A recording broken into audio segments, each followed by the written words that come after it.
جی السلام علیکم۔ جی السلام علیکم جی، بسم اللہ الرحمن الرحیم۔ ہم جو ہے وہ اس آیت پر آئے ہیں، ثم قست قلوبکم من بعد ذلک فہی کالحجارہ او اشد قسوہ وان من الحجارۃ لما یتفجر منہ الانہار وان منها لما یشقق فیخرج منہ الماء فإن منها لما يحبط من خشية الله وما الله بغافل عما تعملون۔ خداوند تعالیٰ یہاں بنی اسرائیل کے احوال کو بیان کر رہا ہے، اور یہ آیات بیان ہوئی ہیں مدینہ کے یہودیوں کے سامنے کہ خداوند تعالیٰ ارشاد فرما رہا ہے کہ اے بنی اسرائیل، تم نے کیا کیا؟ تمہارے پاس خدا کی طرف سے نشانیاں آئیں، انبیاء آئے، تم نے پھر بھی اس کا انکار کیا، تمہارے کے لیے خدا نے من و سلوہ نازل کیا، معجزے تمہارے پاس آئے۔ حالانکہ ایسا ہونا چاہیے تھا کہ معجزے آنے کے بعد تم میں نرمی آتی، خدا کے دین پر تم چلتے، خدا کے دین کو تم فالو کرتے، خدا کے دین کا کہنا مانتے۔ لیکن کیا ہوا؟ برعکس اس کے کہ تم اچھائی کی طرف جاتے، تم کیا کیا؟ قست قلوبکم، تمہارے دل سخت ہو گئے۔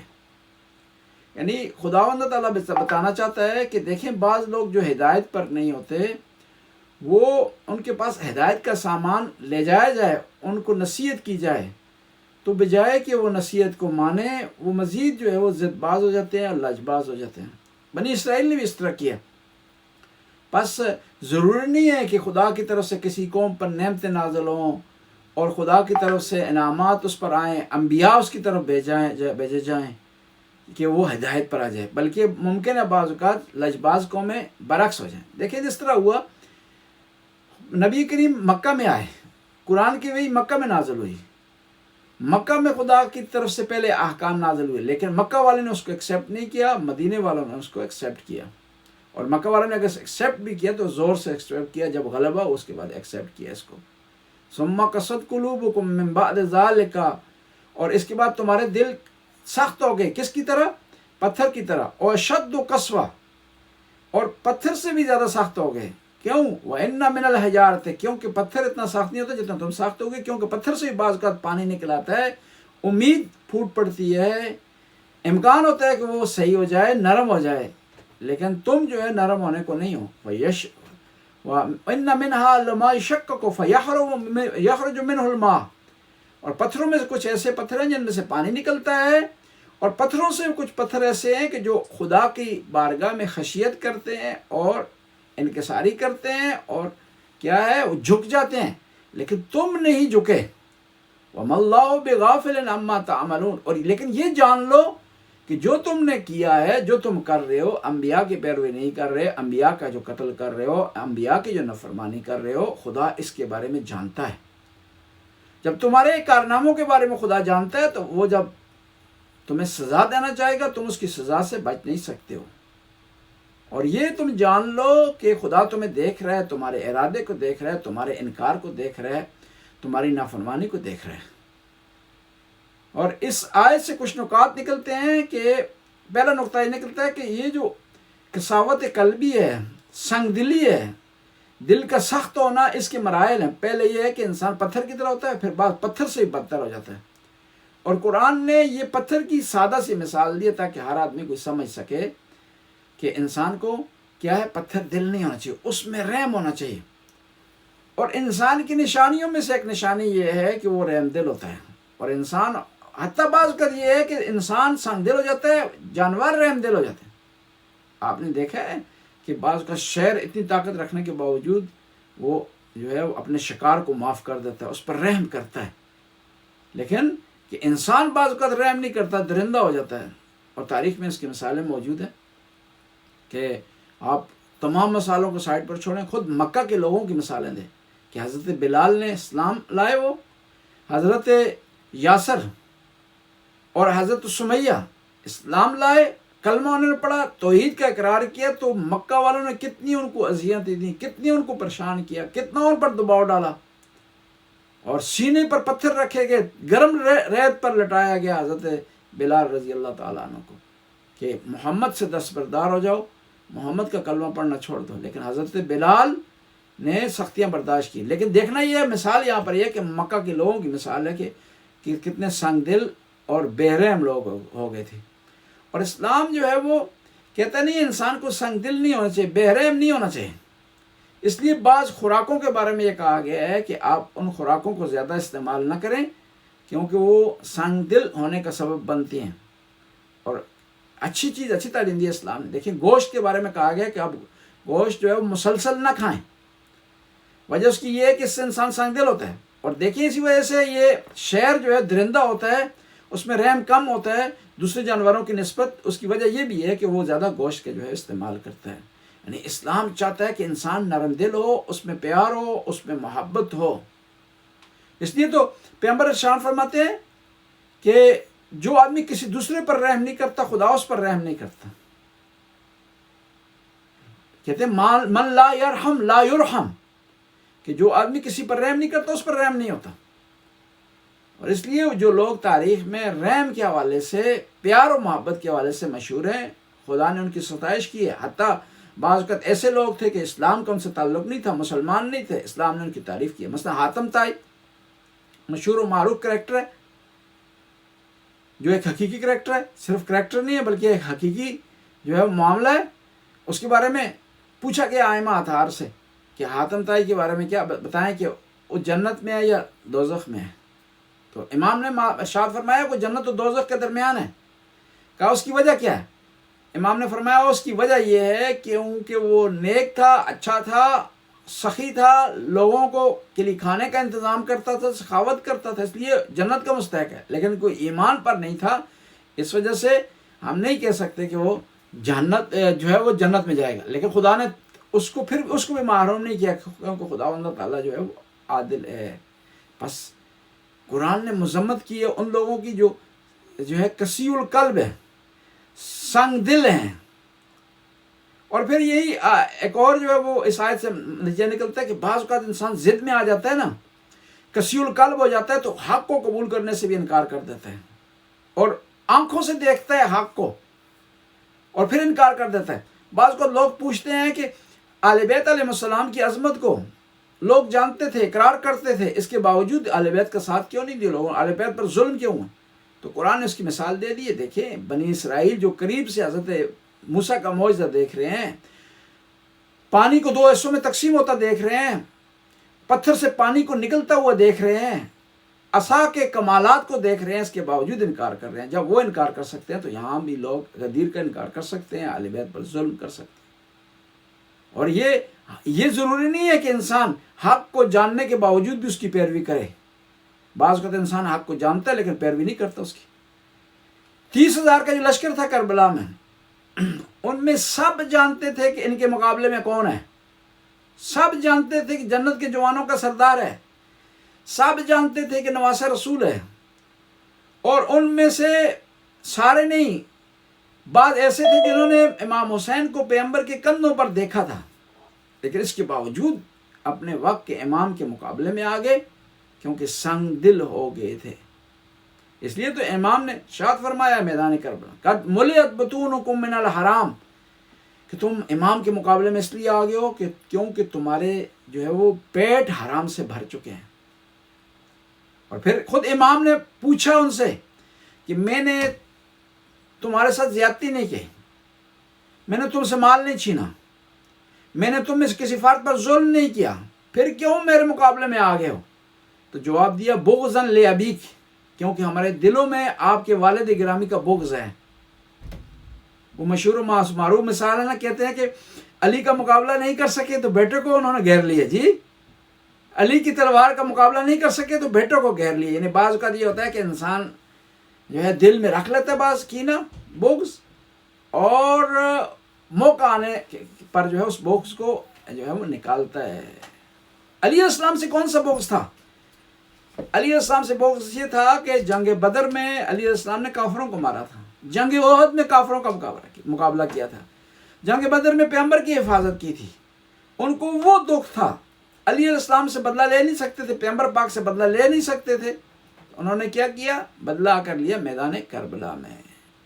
یعنی بعض اوقات انسان کی آنکھوں پر پردہ پڑ جاتا ہے کہ جب وہ حق سے پھر جاتا ہے، حق کو دیکھنے کے باوجود اس کو فالو نہیں کرتا۔ اور اسی آیت سے پتہ چلتا ہے کہ ہم جو بھی کام کرتے ہیں، اچھا کام کریں، برا کام کریں، نیک کام کریں، کسی کی مدد کریں، کسی کے خلاف بات کریں، کسی کی غیبت کریں، تو خدا جو ہے وہ جانتا ہے ان تمام چیزوں کا، اور خدا جانتا ہے، اور پھر جس وقت بھی چاہے ہمیں سزا دے سکتا ہے، جس بھی وقت چاہے ہمارا مواخذہ کر سکتا ہے۔ لہٰذا یہ نہیں تصور کرنا چاہیے کہ ہم جو کام کر رہے ہیں وہ خداوند تعالیٰ کی ذات سے دور ہیں، اور خدا ان کو نہیں دیکھ رہا، خدا ان کو نہیں جان رہا۔ پھر یہاں پر خداوند تعالیٰ مخاطب ہوتا ہے نبی کریم کو، افتطمعون ان یؤمنوا لکم وقد کان فریق منہم یسمعون کلام اللہ ثم یحرفونہ من بعد ما عقلوہ وہم یعلمون۔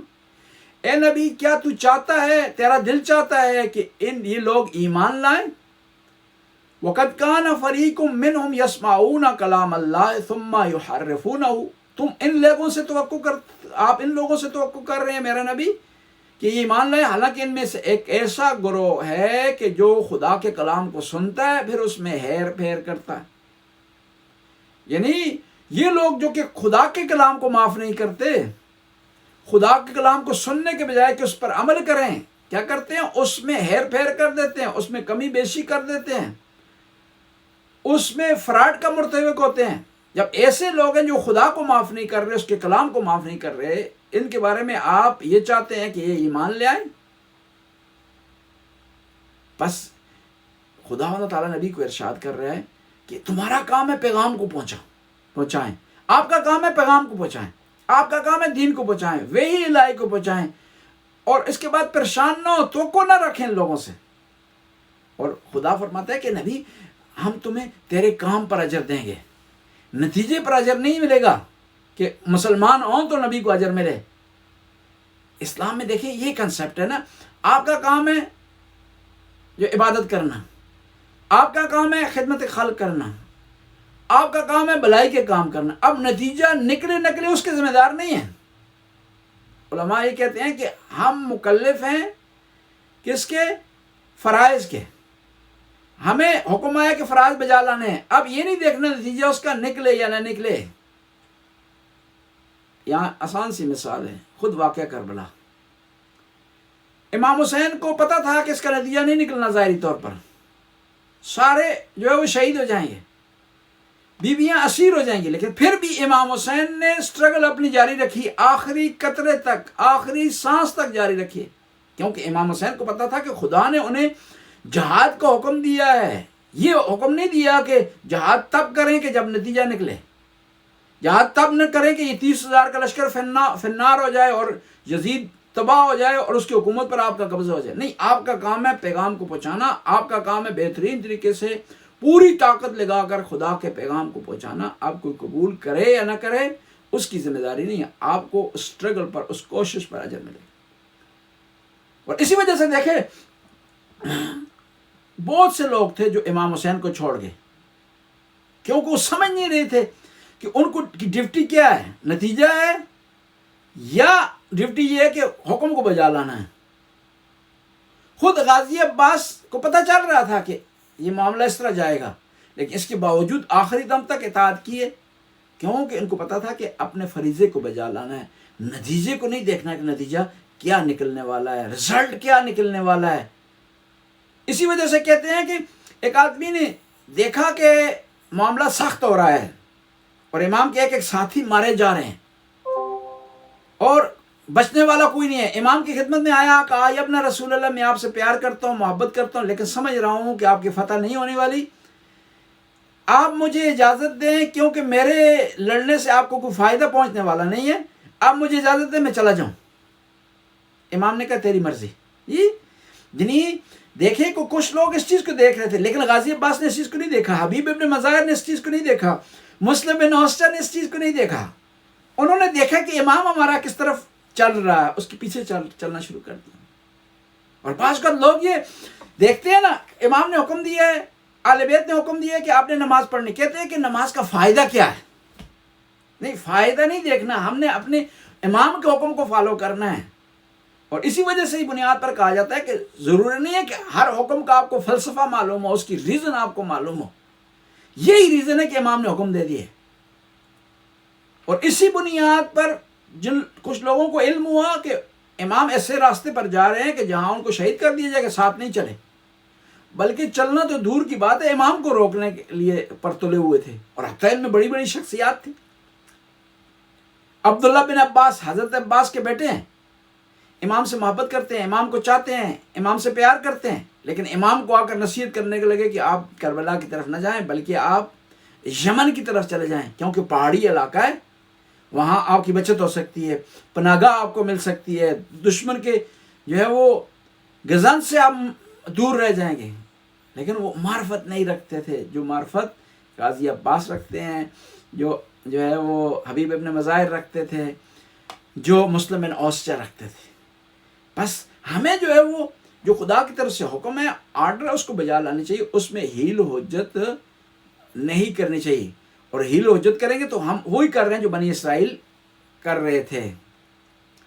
اس آیت سے جو نکات نکلتے ہیں، ایک نقطہ یہ نکلتا ہے کہ یہ جو لوگ خدا کے کلام میں ہیر و پھیر کرتے تھے کون تھے؟ یہ وہ لوگ تھے جو بنی اسرائیل کے پڑھے لکھے لوگ تھے. دیکھیں نا، جو دین میں ہیر پھیر کرتا ہے، ان پڑھ آدمی نہیں کرتا، عوام نہیں کرتی، وہ سادی سی ہوتی ہے.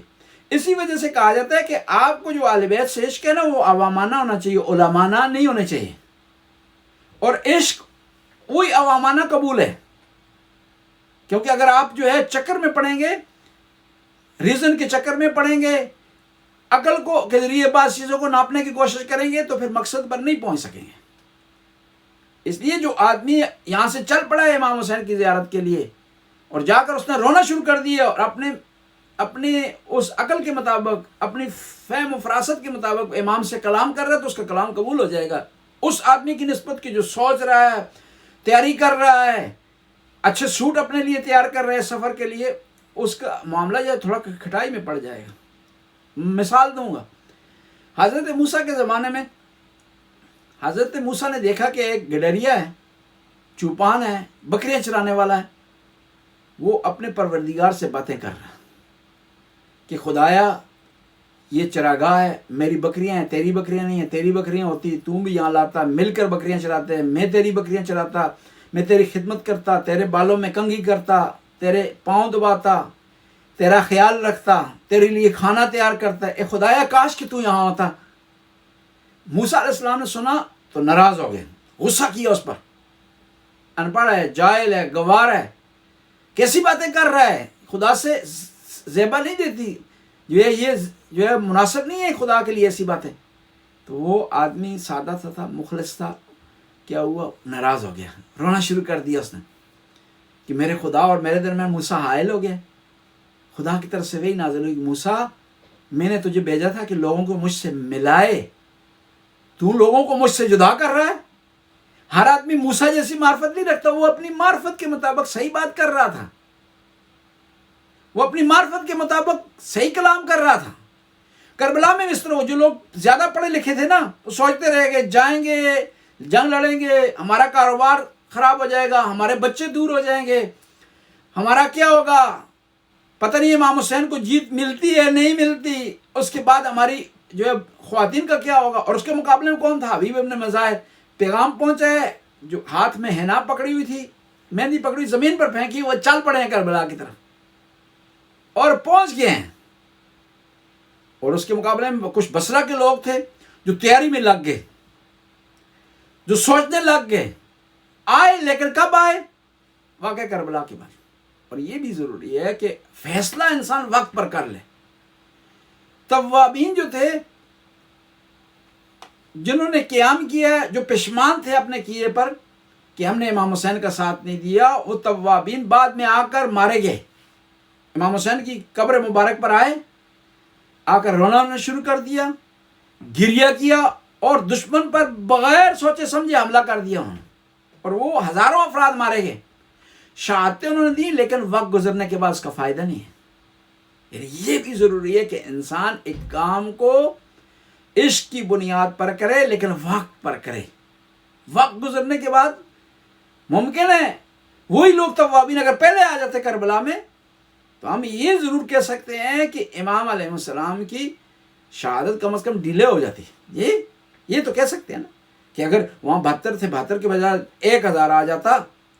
72 نے جو کارنامے کیے کہ صبح سے عصر تک جنگ کو انہوں نے طول دیے، 72 نے 30,000 کے مقابلے میں، تو یہ اگر 1000 ہو جاتے تو یہ جنگ 3-4 دن کم از کم رہتی.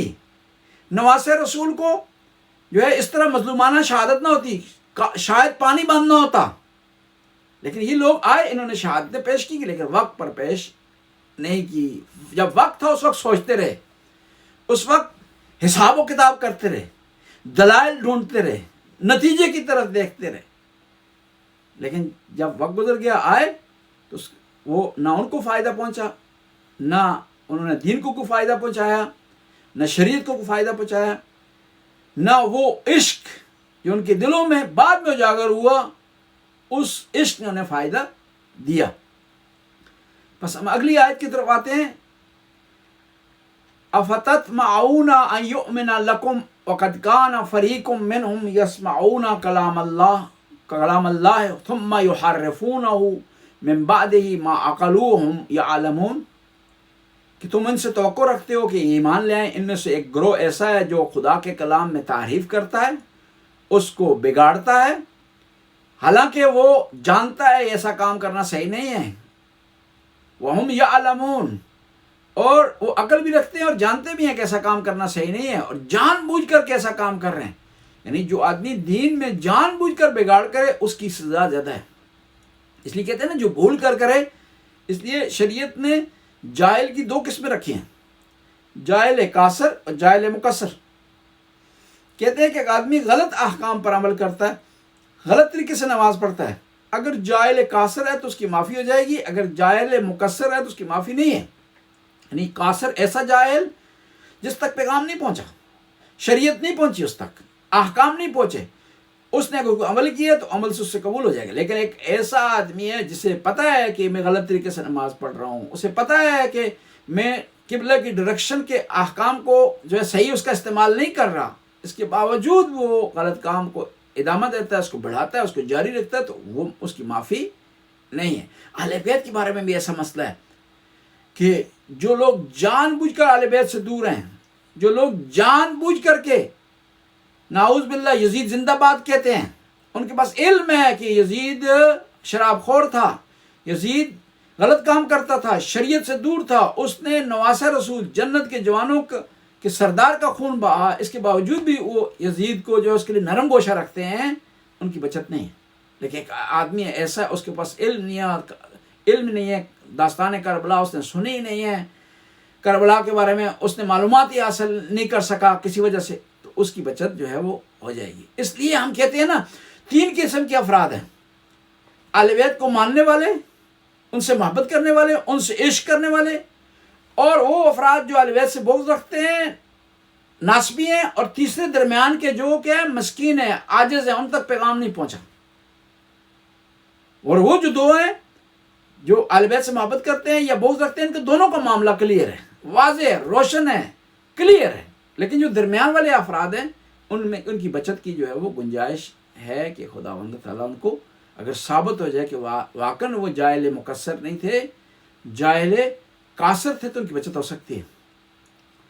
وَإِذَا لَقُوا الَّذِينَ آمَنُوا قَالُوا آمَنَّا وَإِذَا خَلَا بَعْضُهُمْ إِلَىٰ بَعْضٍ قَالُوا أَتُحَدِّثُونَهُم بِمَا فَتَحَ اللَّهُ عَلَيْكُمْ لِيُحَاجُّكُم بِهِ عِندَ رَبِّكُمْ أَفَلَا تَعْقِلُونَ.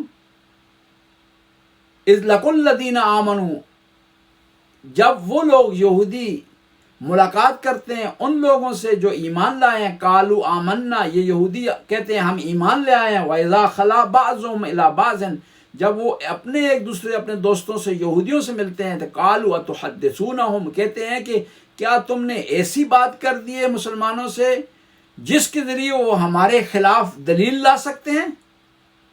لِيُحَاجُّوكُم بِهِ عِندَ رَبِّكُمْ أَفَلَا تَعْقِلُونَ، کیا تم عقل نہیں رکھتے ہو؟ داستان اس کس طرح ہے کہ یہودیوں میں سے کچھ لوگ ایسے تھے جو ڈر کے مارے بعض اوقات مسلمانوں کے پاس آ کر کہتے تھے کہ ہم ایمان لے آئیں. گروہ آتا تھا، ایک گروپ آتا تھا، آ کر کہتا تھا ایمان لے آئیں، تاکہ ان کو سیفٹی مل جائے. اور پھر بعد میں جا کر اپنے دوستوں کے درمیان کہتے تھے ہم نے جان بچانے کے لیے ایسا کام تو کر دیا ہے، لیکن کہیں ایسا نہ ہو کہ ہمارے اس کام کو، ہماری اس بات کو مسلمان ہمارے خلاف دلیل بنائیں اور کہیں دیکھو تم میں سے کچھ لوگ یہودی مسلمان ہو گئے ہیں اور یہ دین اچھا ہے اور یہ دین خدا کی طرف سے اور خالص ہے. یعنی ایسا کلام آپس میں جا کر کرتے تھے یہودی. اور اس آیت سے ایک نقطہ یہ نکلتا ہے کہ انسان اگر سمجھے کہ کوئی چیز حق ہے، دین حق ہے، شریعت حق ہے، تو اس کو فالو کرنا چاہیے. پھر اس کے بعد اس بات سے نہیں ڈرنا چاہیے کہ یہ بات اس کے خلاف استعمال ہوگی اور اس سے اسے نقصان پہنچے گا. جب حق کو آپ نے پیروی کر دی ہے تو 100% اس کو پیروی کرنی چاہیے. پھر اس میں منافقت نہیں ہونی چاہیے، اس میں ہیر پھیر نہیں ہونی چاہیے، اس میں یہ نہ ہو کہ دل میں اور بات ہو اور انسان کے اندر اور بات ہو. یہاں تک ہم اپنی بات کو مکمل کرتے ہیں. کہ کوئی سوال ہو تو جو ہے وہ خدمت میں حاضر ہیں.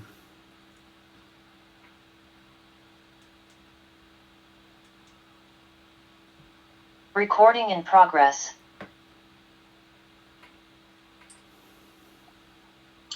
جی قبلہ، میں پھر سوال تھوڑا کرتا ہوں. آپ نے ذکر کیا یہ جو عشق محبت ہے، اس میں اگر یہ کہ تھوڑا سا جو آپ نے ذکر کیا چرواہے کا بھی، تو آج کل بھی ہم دیکھتے ہیں ظاہر ہے کہ ایک عشق کا ہوتا ہے جس میں تھوڑا سا ملنگی بھی ہوتا ہے سلسلہ، جو بالکل اس طرح سے مطلب باقی چیزوں کو جانے بوجھے بغیر جو ہے انسان محبت کا اظہار کرتا ہے. تو اس میں کئی ایسی بھی چیزیں ہوتی ہیں جو مناسب نہیں لگتی، جو مطلب بندہ کہتا ہے کہ شاید یہ مناسب نہیں ہے، لیکن وہ شاید عشق یا والہانہ پیار یا جو ایک وہ سلسلہ ہوتا ہے تو اس میں انسان تھوڑا رہ جاتا ہے. تو اس کو کس مطلب طریقے سے آپ ایسا بتا رہے ہیں کہ مطلب مخلص نہیں ہونا چاہیے، کوئی اگر بندہ چیز اس طرح کی دیکھے تو اس کو تھوڑا سا اصلاح کرنے کی کوشش ہے، کس طرح آپ اس کو مطلب دیکھتے ہیں؟ جی میرا پوائنٹ سمجھ گیا. جی بالکل سمجھ. دو چیزیں ہیں، عشق ہے ایک شریعت. ہم نے کوشش کرنی ہے شریعت کے دائرے میں رہیں، اس کے مطابق چلیں. ایک آدمی عشق کر رہا ہے اہل بیت سے اور اس کے لیے مختلف طریقے استعمال کر رہا ہے، لیکن اس شرک کی طرف نہیں جاتا، اس سے مذہب سے کوئی نقصان نہیں ہو رہا اور اس بیچارے کو پتہ بھی نہیں ہے، تو اس کی بخشش ہے، کوئی مسئلہ نہیں، اس کو ثواب ملے گا. لیکن آدمی کو جان بوجھ کے کوئی کر رہا ہے، اس کو پتہ بھی ہے یہ عشق ہے لیکن بے تکا عشق ہے، یہ عشق ہے لیکن اس سے مذہب بدنام ہو رہا ہے، یہ عشق ہے لیکن یہ شریعت کے خلاف جا رہا ہے، احکام دینی کے خلاف جا رہا ہے اور جان بوجھ کے ایسا کر رہا ہے، اس کو آگے بڑھا رہا ہے، تو پھر صحیح نہیں ہے.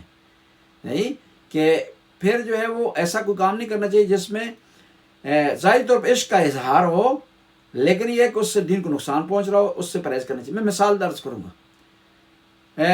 شہدائے کربلا سے بڑا کوئی عاشق نہیں تھا امام حسین کا، کوئی بھی نہیں تھا. ہم پہنچ بھی نہیں سکتے، ان کے خواب کو بھی نہیں پہنچ سکتے. حبیب ابن مزار میں جو عشق تھا، مسلم بن اوسچہ میں جو عشق تھا، لیکن اسی کربلا کے میدان میں کوئی بھی غیر فطری کام نہیں کیا شہدائے کربلا نے، کہ کسی نے خودکشی کی ہو یا اپنے آپ کو مارنا شروع کر دیا ہو، یا اسی میدان کربلا میں جو بے تکا دشمن پر حملہ کر دیا ہو، یا جو ہے وہ اپنے آپ کو دشمن کے درمیان خودکش بنا کر جو ہے وہ ڈال دیا ہو. ایسا کوئی بھی واقعہ کربلا میں نہیں ملتا. جو بھی تاریخ ہے وہ اٹھا کر دیکھیں. ہم نے عشق کرنا ہے لیکن عشق اسلام کے دائرے میں رہ کر امام حسین کی تعلیمات کے مطابق کرنا ہے اور شہدائے کربلا کی پیروی کرتے ہوئے. شہدائے کربلا 2 محرم سے لے کر 10 محرم تک کربلا کے میدان میں رہیں اور ان کو کئی دفعہ موقع ملا ہے کہ دشمن کو تیس نیس کر دیں، کئی دفعہ موقع ملا ہے اچانک حملہ اس پہ کر دیں، لیکن انہوں نے نہیں کیا.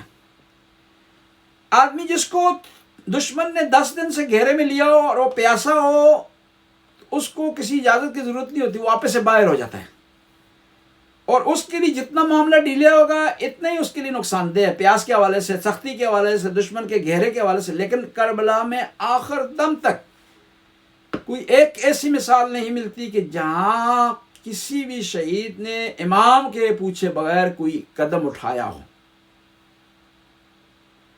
جتنا پریشر غازی عباس پر تھا نا بچوں کی پیاس کے، اس پر کتنا بھی نہیں، کسی پر نہیں تھا، لیکن آخر دم تک تلوار نہیں نکالی. جو سچویشن ہم حضرت عباس کی بتاتے ہیں، جو بہادری ہم بیان کرتے ہیں، جو تاریخ میں ملتی ہے، جو امام حسین کی زبان مبارک سے ظاہر ہوئی ہے، وہ بتا رہی ہے کہ جب پانی بند ہوا تھا تو حملہ ہو جانا چاہیے. وہ بتا رہی ہے کہ عاشورہ کے دن جب دشمن نے گھیرا تنگ کیا، تیروں کی بارش شروع کر دی تو حملہ ہو جانا چاہیے، لیکن قاضی عباس عاشق ہونے کے باوجود، محبت کرنے کے باوجود صرف وہ کام کر رہے ہیں جو مولا کی طرف سے آرڈر مل رہا ہے. اور ہم نے ان ہستیوں کی پیروی کرنی ہے، ان ہستیوں کو ہم نے فالو کرنا ہے. کربلا میں عشق کی داستانیں وقت نہیں ہے یہاں پر کہ ان کو جو ہے بیان کیا جائے. صرف ایک عرض کرتا، ایک بچہ چھوٹا سا، اس نے اچانک حملہ کر دیا، بچہ تھا نا. امام حسین نے آواز دی، کون ہے بچہ؟ یہ اس نے بغیر اجازت کے حملہ شروع کر دی. فوراً آ کر معافی مانگی. بچہ تھا لیکن کسی بڑے کے بارے میں کوئی نہیں ملتا. تو امام نے کہا کہ بچہ تو کیا کر رہا، تو نے کیوں حملہ کیا؟ ممکن ہے تیری ماں راضی نہ ہو اس جہاد پر. کہا میری ماں نے تو حکم دیا ہے کہ جاؤ، امام اجازت نہیں دے رہے، اچانک حملہ شروع کر دو. صرف ایک واقعہ ملتا ہے، واقعہ کربلا. لیکن وہ بچے کو جب امام حسین کے پاس لے آئے گا، سمجھایا تو رک گیا وہ بچہ. جی، ورنہ میں ہوتے، آپ ہوتے، کوئی اور ہوتا تو کہتا نہیں مجھے پکڑے نا جی، میں نے تو حملہ کرنا ہے جی، کہ دشمن کی ضرورت ہمارے امام کے قریب ہو جائے. جی بسم اللہ. جی اگلا سوال. جی ہاتھ اٹھایا ہے جی احمد نے. جی قبلہ علی عاصم، آپ پھر میرے بات کر لیجیے گا سوال. قبلہ میرا سوال آج جو آپ نے جو درس دیا اس کے متعلق ہے. جس طرح ایک تو آپ نے بتایا کہ جاہل قاصر اور جاہل مقصر دو ٹائپس مطلب ہیں جو جن کے پاس مطلب جو ایمان نہیں لاتے یا لیکن جس طرح اب ہم جس سوسائٹی میں اب ہم رہ رہے ہیں، اب یہاں پر تقریباً ہر بندے کے پاس جو ایک نارمل نارویجن ہے بندہ، اس کے پاس یہ سہولت موجود ہے کہ وہ اس کو سرچ کر سکتا ہے. تو ہم یہ نہیں کہہ سکتے کہ کے پاس ہدایت پہنچی نہیں، کیونکہ پہنچی تو ہے. وہ سرچ یا پہ لوکل بھی کر سکتا ہے، گوگل اور یوٹیوب ادھر ادھر سے بھی، پلس اتنے ذاکرین بھی ہمارے یہاں پہ یا اہل علم لوگ آپ جیسے بھی ماشاءاللہ ہیں جن سے بندہ پوچھ سکتا ہے. تو ایک تو یہ کہ ان کی جو ٹائپ ہے وہ جاہل قاصر میں آتی ہے یا مقصر میں آتی ہے، اور دوسرا سوال یہ کہ اگر لیٹ سے ان کی جاہل مقصر میں آتی ہے، لیکن پھر ان میں ایسے لوگ بھی ہیں جو بہت زیادہ نیک کام کر رہے ہیں، انسانیت کی خدمت کر رہے ہیں. تو مطلب ایک سائڈ پہ وہ مطلب جاہلیت کے مرتکب ہیں، اور دوسری سائڈ پر وہ نیک کام مطلب جسے چیریٹی کر رہے ہیں. بہت سارے مخلص لوگ اس طرح کے ہیں جو چیریٹی کر رہے ہیں بغیر کسی تفریق کے کہ کوئی مسلمان ہے یا غیر مسلم ہے، لیکن وہاں ان ملکوں میں جاتے ہیں، ان کی ہیلپ کرتے ہیں. یہاں پہ کچھ ڈاکٹرز ہیں ایسے بہت جو بڑے اچھے طریقے سے جنہوں نے کیا. تو ان کے بارے میں مطلب وہ پھر ان کا ہے حاتم طائی والا ہوگا، یا ان کو جاہل مقصر یا قاصر ہونے کی وجہ سے ان کو جہنم میں ڈالا جائے گا؟ تھوڑا سا اس کو ایکسپلین پلیز کریں. جی یہاں پر جو لوگ ہیں یہ سارے جاہل مقصر ہیں، کیونکہ وسائل ان کے پاس ہیں، ریسرچ کر سکتے ہیں، معلومات حاصل کر سکتے ہیں انٹرنیٹ کے ذریعے، علماء کے ذریعے، لہٰذا ان کی اس حوالے سے بخشش نہیں. لیکن جو نیک کام یہ کرتے ہیں نا، خدا کا وعدہ جو بھی نیک کام کرے گا اس دنیا میں اسے اجر دے دے گا. اگر ایمان پر نہیں ہے، نیک کام کیے، دنیا میں خدا اسے اجر دے گا، اور دنیا میں خدا اسے صلہ دے گا. عزت کی صورت میں صلہ دے گا، دل کی سکون اور اطمینان کی صورت میں صلہ دے گا، دنیاوی آسائش کے حوالے سے جو خدا نے دی ہوئی ہیں یہاں پر، ٹھیک ہے، اس کی یہی وجہ ہے. لیکن یہ ہے کہ وہ ایمان پر نہ ہونے کی وجہ سے ان کی آخرت میں بخشش نہیں ہے. جی بہتر، شکریہ، جزاک اللہ. جی جی ہاتھ اٹھایا ہوا ہے اپنا عاصم کی باری ہے. جی جی جی السلام علیکم. میرا سوال وہی تھا کہ جیسے حضرت موسیٰ کا آپ نے واقعہ بیان کیا، اس کے اندر اور یہ پہلو بھی کہ ہر انسان اپنی عقل کے حساب سے اس کا ایمان ہے، اور مطلب اللہ نے ایک طرح سے یہی حضرت موسیٰ کو تنبیہ کی کہ بھائی اس کو میں نے جتنی عقل سمجھتی ہے، جتنا میں نے اس کو فہم دیا ہے، جتنی اس کو میں نے کیپیسٹی دی ہے، بیسکلی سکت دی ہے، اس کے حساب سے وہ ایمان لا رہا ہے. تو کیا یہ ممکن نہیں ہے کہ جو لوگ خدا کی وحدانیت پہ ایمان نہیں لا رہے، جو بدھ مت ہیں جو ہیں، تو کیا ہو سکتا ہے کہ اللہ نے ان کو کیپیسٹی ہی اتنی دی ہو کہ ان کے پاس عقل ہی اتنی ہے کہ وہ اتنا ہی برداشت کر سکیں، اور ایسا ان کا معاملہ ہو؟ تو اس بارے میں اگر آپ اور ایک چیز اور، سورہ بقرہ کی غالباً کوئی آیت تھی اگر مجھے سے یاد ہے، تو اس کے اندر وہ جو ستارہ پرست ہیں ان کے بارے میں بھی آتا ہے کہ ابراہیم کی لڑی کے علاوہ تو ستارہ پرست ہے، ان کا بھی ایسا آتا ہے کہ شاید ان کا کوئی آخرت میں حصہ ضرور ہوگا. ویسے تو اللہ کی ہے چیز کہ وہ کس کو بخشے کیا کرے، وہ قادر ہے، لیکن اگر اس پہ تھوڑی سی وضاحت کریں. جی یہ انسان نے، خداوند تعالیٰ نے تمام انسانوں کو برابر عقل دی ہے اور اس میں کوئی فرق نہیں رکھا، ورنہ خدا کے عدل کے خلاف ہو جائے گا. ایک کو زیادہ عقل دے، ایک کو کم عقل دے. اب اس عقل کو کتنا ہم نے یوٹیلائز کرنا ہے، کتنا اس کو ہم نے گروتھ کرنا ہے، کتنا اس کو ہم نے بہتر کرنا ہے، اس کو پالش کرنا ہے ہم نے، وہ ہم پر جو ہے ڈیپینڈ کرتا ہے. لہٰذا ہم اس حوالے سے نہیں کہہ سکتے کہ سب کو عقل مختلف دی. اب ایک آدمی کہ اس کے پاس پیغام نہیں پہنچا اور وہ کچھ کام کر رہا ہے تو اس کی معافی ہو سکتی ہے.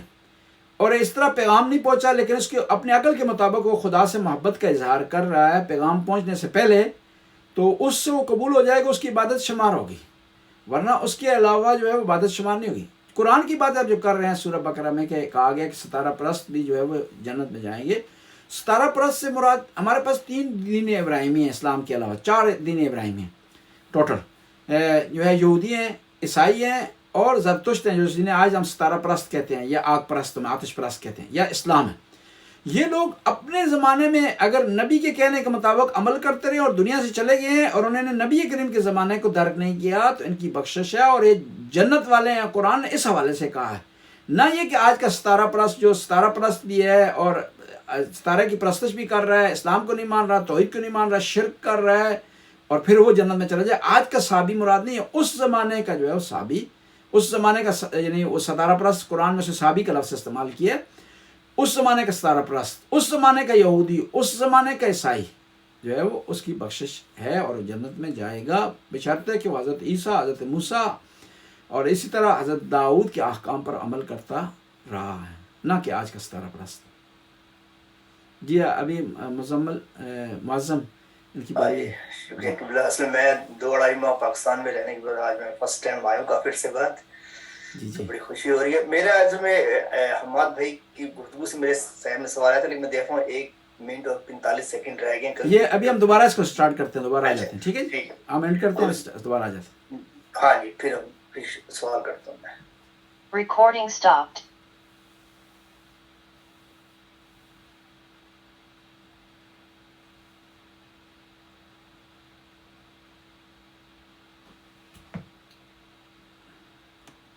ختم ہو گیا سوال والا.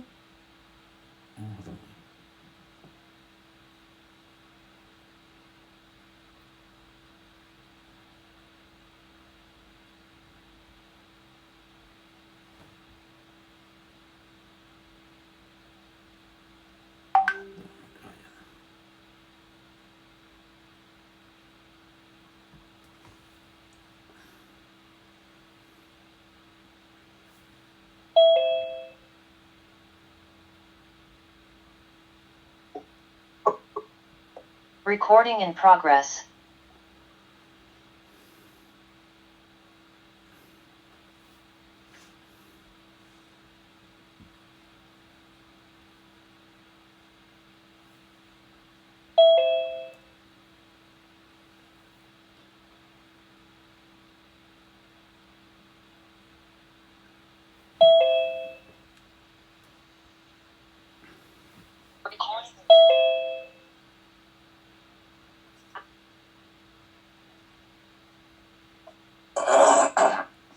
جی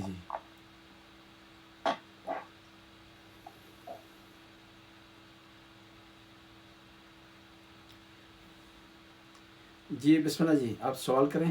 تقریباً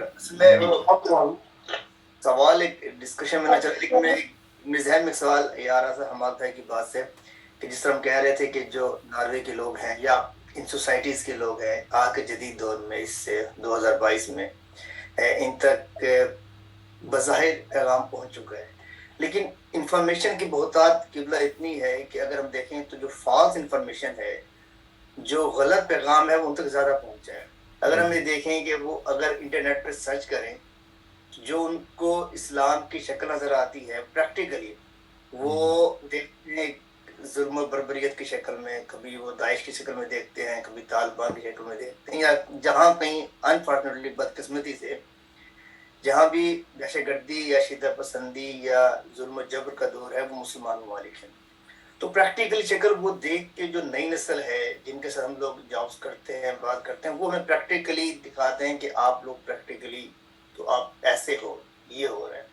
وہ جب بکس پڑھتے ہیں انفارچونیٹلی وہ بھی ایسی بکس ہیں جو متنازع ہیں. جی جی اس سلسلے میں مجھے یہ لگتا ہے کہ ان کے ساتھ کیا ہوگا, وہ کہیں ان کے ان گناہوں کا زال ہم تک نہیں چلا جائے گا کہ ہم لوگ صحیح پیغام نہیں پہنچا سکے ہم کو. یہ آپ کی بات کسی حد تک جو ہے وہ صحیح ہے کہ وہ پیغام تو ان تک پہنچ رہا ہے, لیکن معلومات اتنی زیادہ ہیں اور لوگوں کے پاس اتنا ٹائم بھی نہیں ہے کہ وہ اپنی زندگی کے معاملات کو آگے بڑھائیں یا جو ہے وہ کوئی کتابوں کو ریسرچ کریں یا سارے پہلو دیکھیں. اتنا ٹائم ان کے پاس شاید نہ ہو, اور اگر ہو بھی تو ٹائم جو ہے ممکن ہے اور کاموں کے لیے ہو. تو اس حوالے سے ہم کسی حد تک کہہ سکتے ہیں کہ ان میں سے, اور یہ ڈیپینڈ کرتا ہے کیس ٹو کیس, لیکن میجارٹی ایسی ہے کہ جو معلومات حاصل کرنا ہی نہیں چاہتی, جو معلومات حاصل کر ہی نہیں رہی, جو مقصر ہے. لیکن وہ کیس ٹو کیس ممکن ہے بعض ایسے افراد ہوں کہ ان تک صحیح جو پیغام نہ پہنچاؤ, یا بعض مسلمانوں کی جہالت کی وجہ سے غلط پیغام ان تک پہنچاؤ, یا بعض مسلمانوں کے غلط عمل کی وجہ سے ان تک غلط پیغام پہنچاؤ. وہ ان میں بعض ایسے افراد ہو سکتے ہیں, لیکن اکثریت ایسی ہے کہ وہ اس کے پیچھے ہے نہیں. وہ یہ ہے کہ عیبوں کو ڈھونڈتی ہے, وہ دونوں طرف کو نہیں دیکھتی, وہ اس کے تمام اطراف کا مطالعہ نہیں کرتی کہ وہ چیک کرے کہ صرف طالبان ہی اسلام میں نہیں ہیں, صرف داعش ہی اسلام میں نہیں ہیں, اسلام میں جو ہے وہ اچھے لوگ بھی ہیں. وہ تاریخ کا مطالعہ کرے, اسٹڈی کرے, چاروں جوانوں سے اس کا جو ہے سرسری کم از کم مطالعہ بھی کرے, تو وہ مطلب حقیقت تک جو ہے وہ پہنچ سکتے ہیں. لیکن بعض افراد ممکن ہم کہیں کہ وہ جاہل قاصر ہیں, جاہل مقصر نہیں. اس بنیاد پر آپ کی بات پر کہ اطلاعات کی بہتات ہے, اور ساتھ جو ہے وہ بعض مسلمانوں کا عمل بھی صحیح نہیں ہے, پیغام ان تک پہنچ رہا ہے لیکن مکمل اور صحیح نہیں پہنچ رہا. جی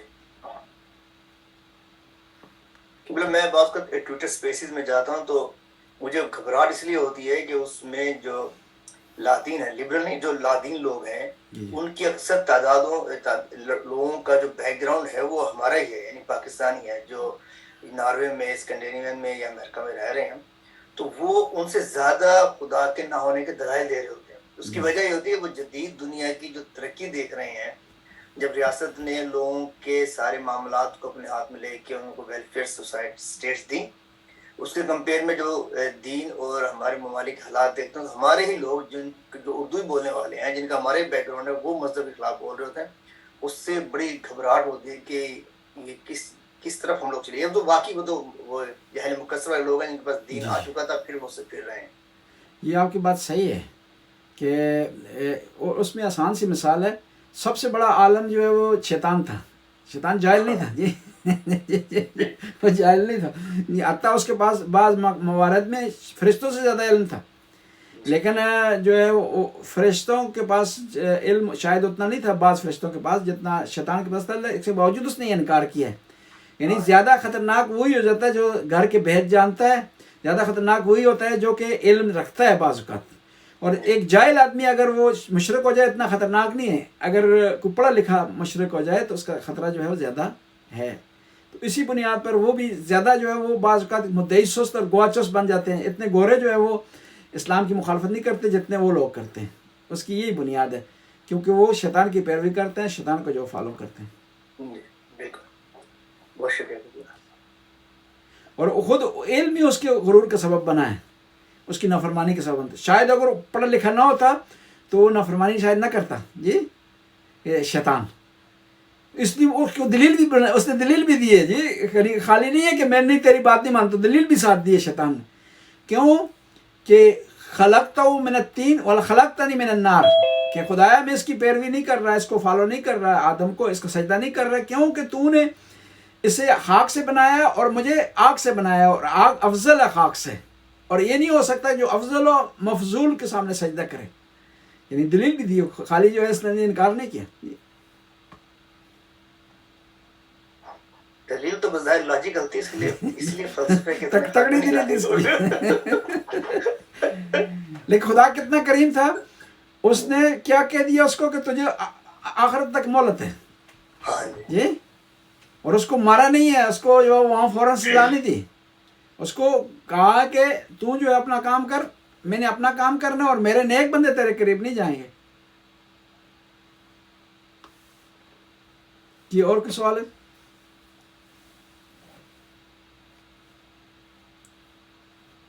یہ آسم کاظمی صاحب جو ہے سوال کرنا چاہتے ہیں؟ جی سوال کیجیے۔ اچھا یہ سوال جو ہے وہ اس موضوع سے تھوڑا سا ہٹ کے محارم کے حساب سے تھا کہ مطلب جو سگے رشتے ہوتے ہیں اس کی کوئی مطلب ہے کہ چچا اور چچی، ماموں اور ممانی اور تایا تائی، یہ سارے محرم کے اندر آتے ہیں، یا ان میں سے کچھ فرق ہے کہ جو آپ کے مطلب سگے پہلے رشتے ہوتے ہیں اس طرح، کیونکہ ان میں سے بھی کچھ ایسا ہے کہ کچھ محرم نہیں ہوتے؟ جی اس کے بارے میں اگر تھوڑی سی وضاحت۔ جی قرآن نے وضاحت کر دی ہے اس کے بارے میں، محارم کے بارے میں۔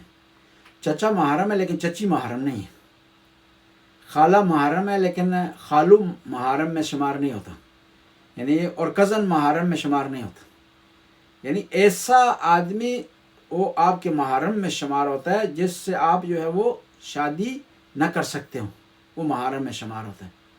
لیکن اس میں استثناء بھی ہے پردے کے حوالے سے، یہ جو ہے سالی آپ کی محرم ہے، آپ اس سے شادی نہیں کر سکتے جب تک اس کی بہن آپ کے گھر میں ہے، لیکن وہ پردہ اس پر واجب، آپ سے حجاب کرنا اس پر واجب ہے۔ لہٰذا محرم ہمارے یہاں جو ہے وہ دو قسم کے محرم ہیں پاکستان میں، شریعت کے جو محرم ہے اور ایک عرفی محرم ہے، معاشرے کے محرم ہے۔ معاشرے میں ہم جو ہے کزن کو محرم میں شمار نہیں کرتے معاشرے میں، لیکن شرعی لحاظ سے محرم ہے، آپ کا محرم ہے، جو ہے اپنے کزن سے آپ ہاتھ نہیں ملا سکتے، اپنے کزن کے سامنے بغیر حجاب کے آپ جو ہے وہ نہیں جا سکتے۔ لیکن پاکستان کے معاشرے میں کزن کو جو ہے وہ عام لوگ جو ہے وہ اکثریت پاکستانی معاشرے کے اس میں جو ہے وہ محرم شمار کیا جاتا ہے۔ اکثریت تو یہ کہیں وہ پورے پاکستانیوں کو محرم شمار کرتے ہیں، اپنا بغیر حجاب کے باہر آ جاتے ہیں، یہی کہتے ہیں سارے اپنے پاکستانی بھرا ہیں، یہ پاکستانی بھی ہیں، بھائی بھی ہیں، وہ بغیر حجاب کے جو ہے وہ باہر آ جاتے ہیں۔ وہ مسئلہ پاکستان کا علت ہے۔ کہتے ہیں نا جو ہے وہ موسیٰ صدر گئے لبنان میں، تو ان سے ایک عرب نے نمائندے نے سوال کیا کہ آپ اتنی اسلام کے بارے میں تبلیغ کر رہے ہیں یہ وہ، تو مستورات کے بارے میں آپ کا کیا خیال ہے؟ عربی میں بھی مہذب طریقے سے مستور کا لفظ استعمال کیا جاتا ہے خواتین کے لیے۔ مستور کا عربی میں معنی ہوتا ہے چھپی ہوئی، یہ سطر سے ہے نا، ساتر سے، ستار العیوب نہیں کہتے خدا کو، یعنی چھپی ہوئی چیز۔ تو انہوں نے کہا یہاں میں جو تو مستور نظر ہی نہیں آ رہی، ساری مکشوفات ہیں جی، یہ مکشوفات ہیں، یعنی مستورات نہیں ہیں جی۔ تو تم نے بات کی مستورات کی، تو اگر مستورات کے بارے میں پوچھ رہے ہو تو لبنان میں کوئی مجھے دکھائی نہیں دیا۔ اس زمانے میں شیعہ مذہبی نہیں ہوا کرتے تھے نا لبنان میں، یہ حزب اللہ کے آنے کے بعد، اسرائیل کی جنگ کے بعد لبنان کے شیعہ مذہبی ہوئے ہیں۔ اس سے پہلے پوری دنیا کے لوگ جو ہے فساد کرنے کے لیے، غلط کام کے لیے، بدعنوانی کے لیے جایا کرتے تھے لبنان، اور اس میں اکثر شیعہ انوالو تھے۔ لیکن یہ دعا دیں اسرائیل کو کہ انہوں نے سب کو مذہبی بنا دیا، لبنانیوں کو، شیعہ لبنان کے شیعوں کو۔ تو یہ محرم کے حوالے سے یہ عرض کرنا تھا کہ محرم جو ہے وہ یہ حضرات ہیں، خواتین کے حوالے سے ہو یا مرد حضرات کے لیے، یہ لوگ آپ کے محرم ہیں، اس کے علاوہ محرم نہیں ہے۔ یعنی بیٹی آپ کی محرم ہے، والدہ آپ کی محرم ہے، چچا محرم ہے جو ہے وہ، اس کے علاوہ بھائی کی بیٹیاں محرم ہے آپ کے لیے، بہن کی بیٹیاں آپ کے لیے محرم ہیں۔ حرمت علیکم امہاتکم و اخواتکم و بناتکم و بنات الاخ و بنات الاخت، قرآن نے بیان کر دی ہے۔ وہ اس لیے جو ہے کسی دیوبندی سے کسی نے سوال کیا کہ فلاں قوم کی لڑکی سے رشتہ جائز ہے، جائز نہیں ہے، صحیح؟ تو اس نے یہ جواب دیا کہ قرآن نے تو ذکر کر دیا کن کن سے رشتہ جائز نہیں ہے، اس کے علاوہ کسی قوم کا ذکر نہیں کیا قرآن نے کہ فلاں قوم سے آپ جو ہے رشتہ نہیں کر سکتے جی۔ تو یہ معاملات ہیں۔ ہم بھی تھوڑا بعض کا تقیہ میں بات کرتے ہیں کہ کہیں نہ کوئی گردن ہماری پکڑ لے جی۔ ٹھیک ہے، بہت شکریہ جزاک اللہ۔ جی کوئی سوال اور ہے؟ قبلہ ایک ریکویسٹ نیکسٹ اس کے لیے کہ چونکہ نیکسٹ جو ہماری گیدرنگ ہے وہ اربعین کے مناسبت سے، یا اربعین تو تھوڑا زیارت کے بارے میں جو غیر مومنین ہمارے جاتے بھی ہیں، اربعین پر بھی جاتے ہیں، تو اس کے بارے میں نیکسٹ انشاءاللہ آپ کو انشاءاللہ ضرور۔ اچھا ہوا آپ نے تذکر کیا کہ نیکسٹ میں ہم اربعین سے متعلق بات چیت کریں گے، جی اربعین سے اور زیارات پہ جانے سے متعلق اور اس کی فضیلت، اس کے بارے میں ضرور ہے۔ ہم لوگ انشاءاللہ پروگرام میں اور بھی غیر مومنین جو ہیں جاتے ہیں تو ضرور اس کے بارے میں بتائیے، خاص طور پہ ایران کی بھی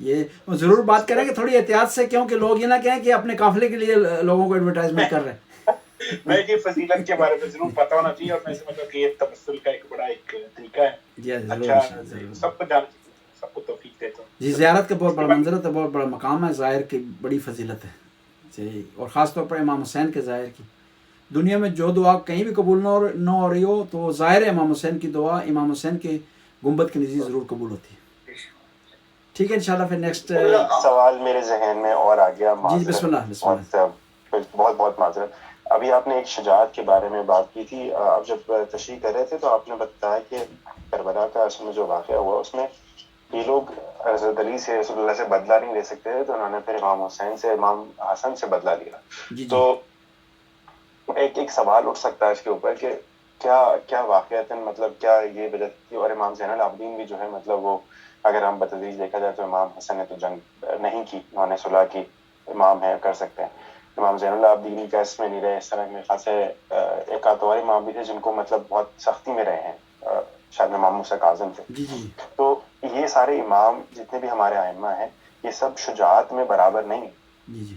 تو اس کے بارے میں مجھے بس تھوڑا سا ایک ذہن میں یہ چیز آئی تھی کہ مطلب ایک امام ہونے کے لیے شجاعت کا کوئی وہ نہیں ہے کیا کہ شجاعت بھی اس کے اندر اور وہ جنگ کا وہ ایک پہلو وہ چیز ہونا؟ جی پہلا مسئلہ یہ ہے کہ شجاعت کی ڈیفینیشن مختلف ہیں. ایک دوسرا شجاعت ہر امام میں شجاعت تھی، 14 معصومین میں سارے شجاعت تھے، لیکن شجاعت یہ نہیں ہوتا کہ بے تکے میدان میں آپ اتر جائیں. شجاعت یہ ہوتا ہے کہ وقت کے حالات کے مطابق، وقت کی نزاکتوں کے مطابق شجاعت کے اظہار کا مختلف طریقہ ہے، مختلف ذریعے. اور جتنی شجاعت امام حسن نے دکھائی ہے ضبط کر کے، صبر کر کے، برداشت کر کے، اتنی شجاعت شاید کسی نے نہ دکھائی ہو. جتنی شجاعت امیر المومنین نے 25 سال میں دکھائی ہے صبر کر کے، برداشت کر کے، اتنی شاید امیر المومنین علیہ السلام کی بارگاہ نے جو ہے وہ جنگ صفین نے نہ دکھائی ہو جتنی شجاعت انہوں نے. لیکن شجاعت کے مختلف انداز ہوتے ہیں، مختلف طریقے ہوتے ہیں. میں آپ کو مثال دوں گا، نبی کریم سے بڑا شجاع کوئی بھی نہیں، کوئی بھی نبی کریم کا ثانی نہیں ہے شجاعت میں، نہ امام علی، نہ امام حسن، نہ امام حسین. صحیح؟ ممکن ہے بعض ملنگوں کو یہ بات اچھی نہ لگے، لیکن یہ بات حقیقت ہے.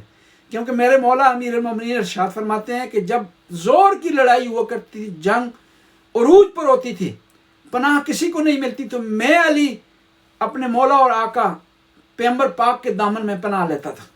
مولا علی جب یہ کہہ رہے ہیں تو یہ تمام ہے. لیکن یہی پیغمبر گزر رہے ہیں، ظالم حضرت سمیہ عمار یاسر کی والدہ پر ظلم کر رہے ہیں، تو پیغمبر خاموش ہیں، فرماتے ہیں سمیہ صبر کرو، میں اگر میدان میں اترتا ہوں تو یہ 4 مسلمان ہیں، یہ بھی ختم ہو جائیں گے. یہ بڑی شجاعت ہے پیغمبر کی. یعنی شجاعت ہر امام میں تھی، ہر معصوم میں تھی، لیکن اس شجاعت کے اظہار کا مختلف طریقہ تھا اور زمانے کی نوعیت کے مطابق شجاعت کا اظہار کیا اہل بیت علیہ السلام نے. امام حسن کے زمانے میں اس پوزیشن کے مطابق امام حسن نے صبر کیا، شجاعت دکھائی. امام حسین کے زمانے میں حالات دونوں طرف سے مختلف ہو گئے تھے. سامنے والا دشمن کھل کر آ گیا تھا، منافق نہیں تھا، کافر بن گیا تھا. اور اس طرف سے کم از کم 72 تھے کہ امام میدان میں اترے اور اس کے بعد مشن آج تک پہنچے. اگر 72 نہ ہوتے، امام میدان میں آ جاتے تو امام کو شہید بھی کر دیا جاتا اور پروپیگنڈا بھی ہو جاتا، جس طرح انہوں نے پروپیگنڈا کرنے کی کوشش کی کہ باغی مارا گیا. اور اتنی شجاعت دکھانے کے باوجود، اتنی مظلومیت کے باوجود، آج بھی کچھ لوگ ناسبی اہل بیت کے دشمن یہ کہہ رہے ہیں کہ نعوذ باللہ امام حسین کے بارے میں وہی الفاظ استعمال کر رہے ہیں جو یزیدیوں نے استعمال کی تھی کہ باغی جو ہے مارا گیا. اور نعوذ باللہ کہا جاتا ہے کہ یزید جو ہے وہ حق پر ہے. اگر سچویشنز کے خلاف ہوتی، امام حسین اکیلے میدان میں آ جاتے تو پتہ نہیں کیا صورتحال ہوتی. پتہ نہیں آج جو لوگ میدان میں آئے امام حسین کے لیے قربانیاں دے رہے ہیں، ماتم کر رہے ہیں، وہ بھی شاید نہ ہوتے. بہرحال امام معصوم بہتر جانتا ہے کہ شجاعت کا اظہار کس طرح کرنا.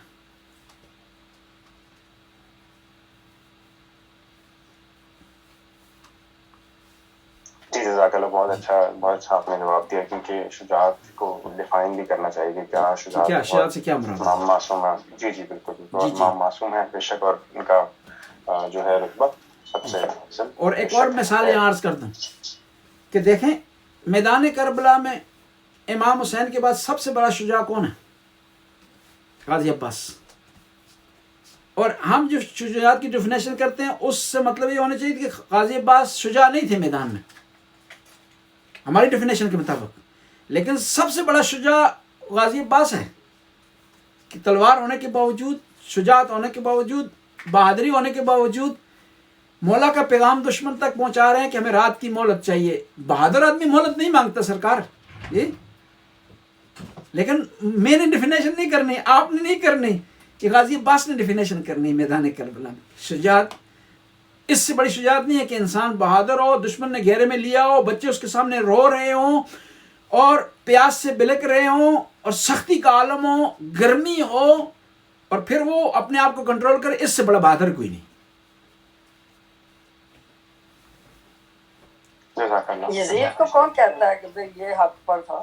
یہ جی پاکستان کے مفتی نے کہا ہے، جی مفتی منیب نے کہا ہے، جی پاکستان کے جو ہے وہ جماعت اسلامی کا سابقہ لیڈر، جی اس نے، میں ڈائریکٹ کہہ رہا ہوں منور حسین جی، میرا دل ہے ہم سے جا کے بات کروں۔ منور حسین نے کہا ہے پاکستان میں بہت بڑا اجتماع ہوا 2 سال پہلے کی بات ہے، جس میں بہت بڑا اجتماع ہوا پاکستان میں۔ میں اہل سنت ہمارے بھائی ہیں، قابل احترام ہیں، محبت کرتے ہیں، اہل سنت سے جوڑنا جائز نہیں ان چیزوں کو، یہ لوگ ناسبی ہیں۔ اجتماع ہوا بہت بڑا پاکستان میں، نام انہوں نے اہل سنت کا دیا، اس میں ابھی بھی یوٹیوب پر موجود ہے، نعرہ لگایا انہوں نے، کہا کہ امیر یزید جو ہے وہ نعرہ بھی لگانا جائز نہیں، میرے الفاظ جو ہے نقل کفر نہ باشد، انہوں نے کفر کیا، نعرہ لگایا کہ جو ہے وہ زندہ باد کا نعرہ لگایا وہاں پر پاکستان میں، یوٹیوب پہ موجود ہے۔ بہت بری بات ہے۔ ابھی کبھی سرگوترا کے ایک مولوی نے کبھی کلپ مشہور ہو رہا ہے جو اس طرح کی باتیں کر رہے ہیں، جی صرف اہل بیت کے بغض میں، سید شباب اہل جنت، جنت کے جوانوں کے سردار پیغمبر کے دوش کے سوار، بہت بڑا گناہ ہے جو وہ کر رہا ہے، گناہ عظیم، گناہ کبیرہ ہے۔ وہ اصلاً جو پیغمبر کا دل دکھائے وہ مسلمان نہیں ہو سکتا۔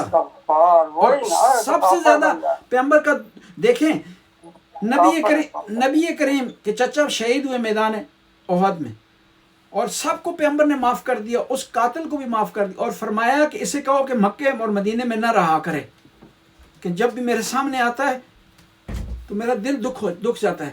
چاچا کے بارے میں اس طرح کہہ رہے ہیں، تو امام حسین کے قاتل کے بارے میں پیغمبر کا کیا خیال ہوگا؟ جی نام ان کا منور آپ بتا رہے ہیں؟ منور حسن،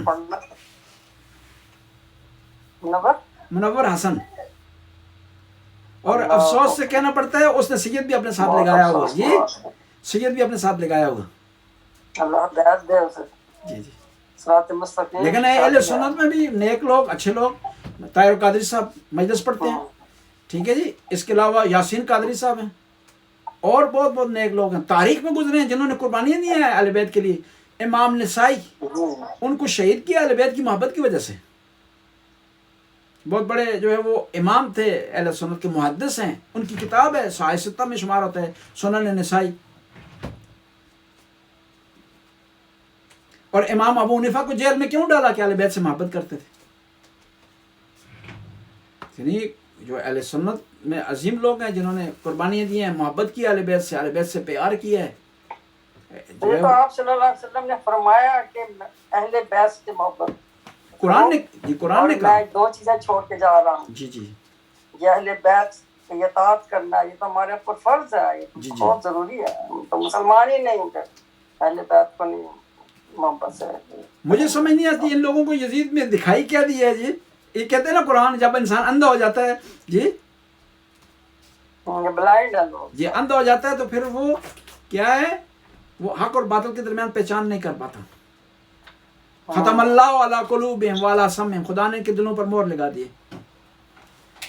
ٹھیک ہے جی، ابھی دعا کرتے ہیں، اللہم صلی علی محمد وعلی محمد۔ خدایا ہماری اس حاضری کو قبول و منظور فرما، خدایا ہمیں اہل بیت کی شفاعت نصیب فرما، نبی کریم کی شفاعت نصیب فرما۔